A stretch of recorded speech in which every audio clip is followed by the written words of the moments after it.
pemberian dari Pak SL melalui Hatta. Tas Tas apa? tas balen warna hitam. Ba- Jadi di tas itu ada, di paper bag itu ada kalungnya juga gitu. Oh, kalung emas yang Iya, diserahkan emas oleh kecil gitu. Muhammad Hatta. Pertanyaan dari Ali Andri, saudara juga pernah meminta uang sejumlah 111 juta untuk pembayaran aksesoris mobil. Iya.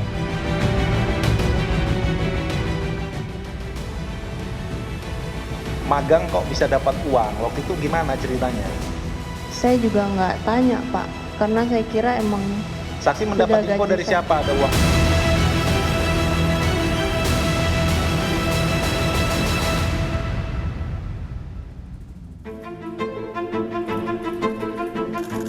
Dalam persidangan, hakim terus menyelidiki aliran dana korupsi mantan Menteri Pertanian Syahrul Yassin Limpo.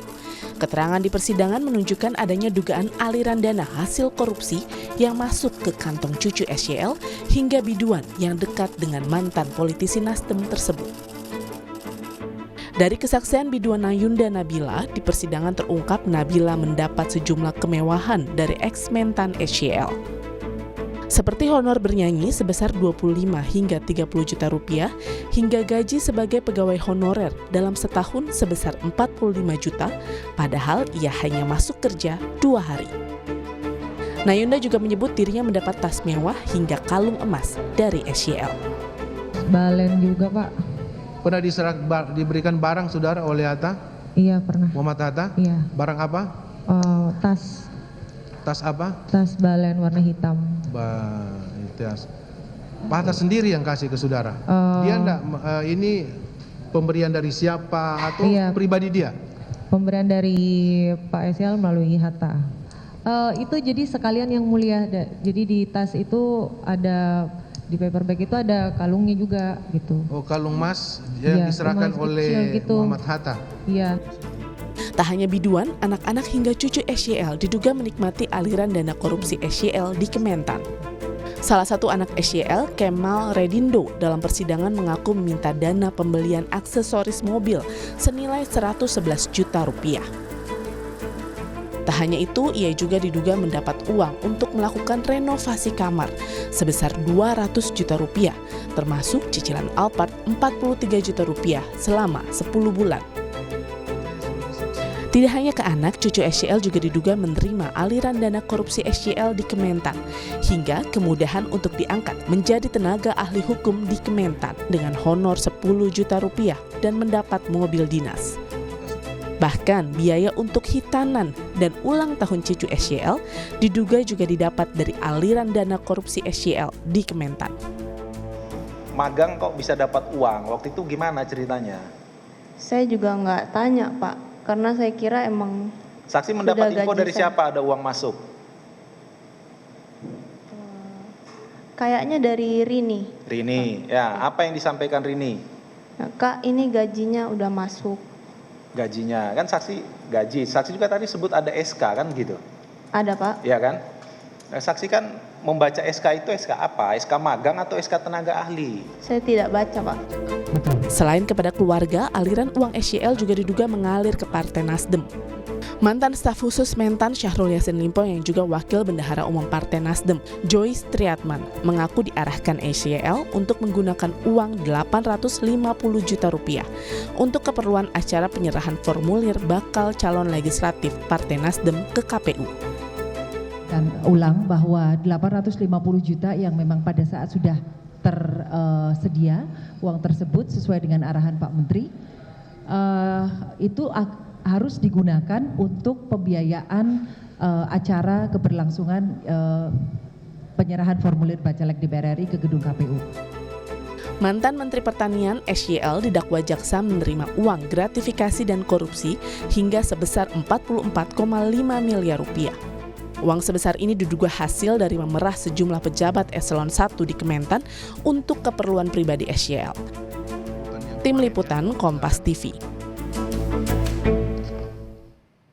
Kami bahas soal aliran korupsi Syahrul Yassin Limpo yang diberikan ke istri, anak, cucu hingga biduan ini bersama dengan pakar hukum pidana, spesifiknya lagi terkait dengan tindak pidana pencucian uang, Yenti Garnasi. Bu Yenti, selamat sore. Assalamualaikum.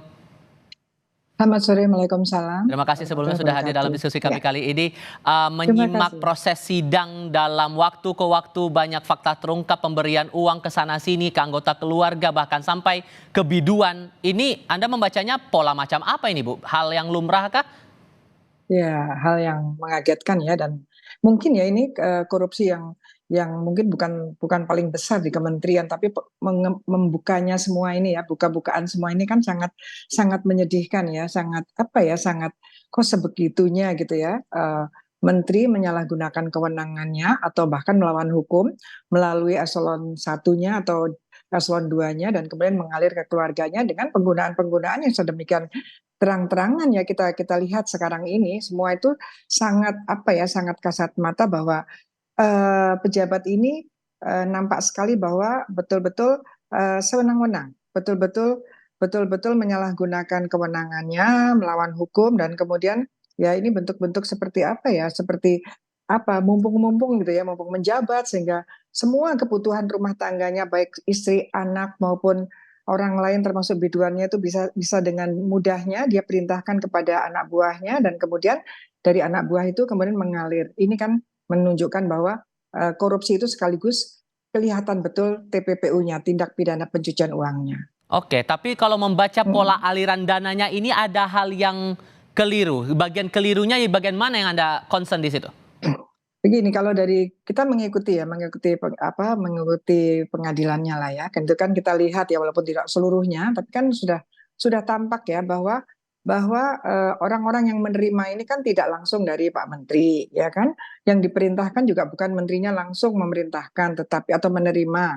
Yang menerima itu bukan dari Pak Menteri langsung, tapi Menteri itu melalui stafsus, melalui eselon satunya, kemudian eselon 1 mungkin turun ke eselon 2. Dan kemudian ada pos-pos dari anggaran kementerian yang digunakan untuk kemudian memenuhi permintaan Pak Menteri itu. Jadi ketika ada anggaran negara dari kementerian ini dalam hal ini, yang kemudian saya tidak tahu nanti itu disposisinya bagaimana, kemudian ngambil pos mana, sehingga kemudian mengalir seperti misalnya ada membayar apa ya, cicilan mobil ya, mobil 45 juta per bulan gitu ya, sekian tahun kan itu bagaimana ya caranya sampai ada pos mana, kemudian dia keluar gitu. Artinya ketika ada perintah ya, ada perintah pasti ada tertulis ya, kita pasti itu ya, ada tertulis entah itu disposisi siapa, begitu dia keluarkan, tertulis itu keluarkan, karena kemudian uangnya itu keluar, itu kan terjadi korupsi. Karena apa? Karena alasan pengeluarannya kan tidak sesuai dengan tusinya kementerian itu, tidak sesuai dengan kepentingan itu. Setelah itu kemudian mengalir kepada mana itu ada klinik, kecantikan lah, kemudian memberikan honor ini juga kan honor bulanan kepada siapapun itulah ya yang diangkat, apa stafsus, apakah itu apa ya pegawai honorer, itu kan ada SK-nya harusnya. Sampai memfasilitasi segala kebutuhan cucunya juga kan, iya, Bu? Betul. Ini aja deh yang honor itu saja kan SK-nya. SK-nya itu dasarnya apa? Dari SK yang tidak benar saja sudah menunjukkan akan adanya korupsi. Itu sudah mudah. Kemudian cucunya. Kemudian berangkat ini ya yang harus dibongkar lagi juga ya.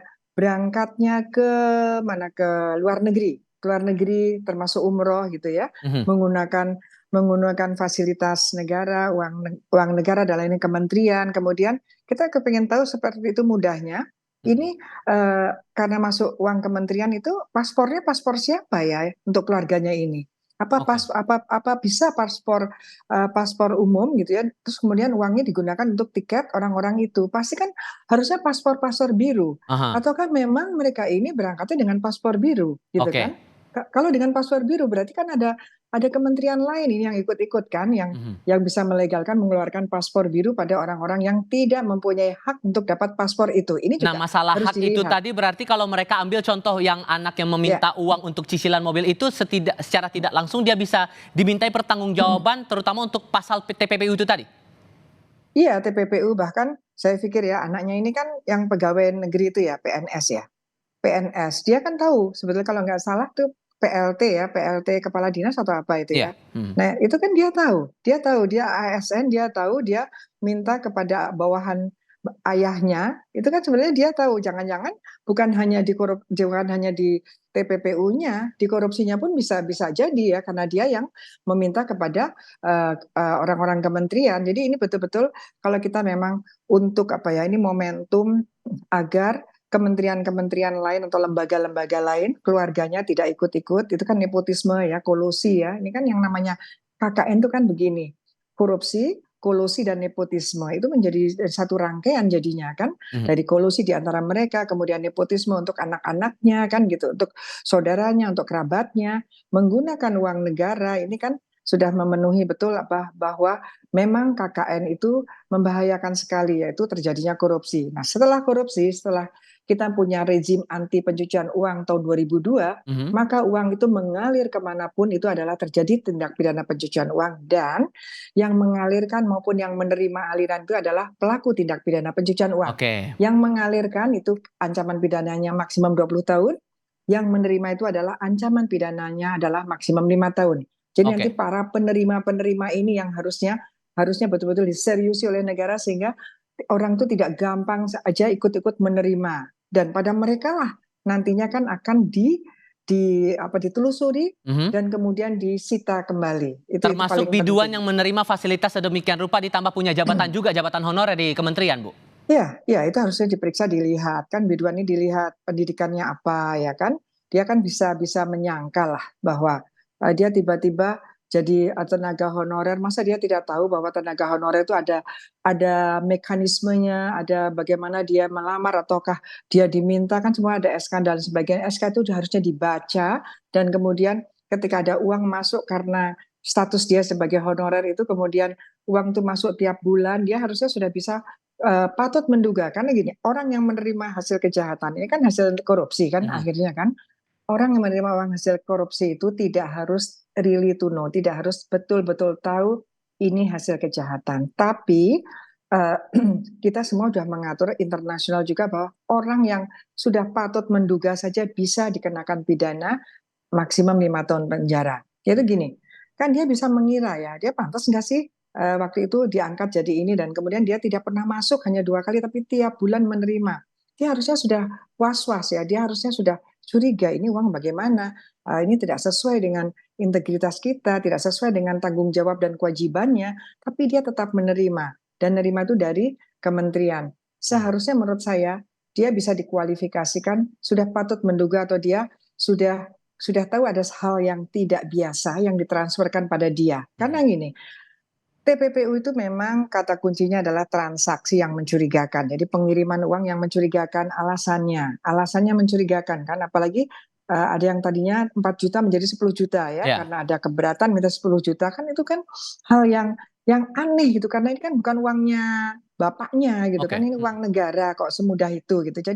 Jadi hal-hal seperti ini harusnya ya bukan masalah kita kok tega ya, ini keluarga dan sebagainya, memang begitulah undang-undang gitu.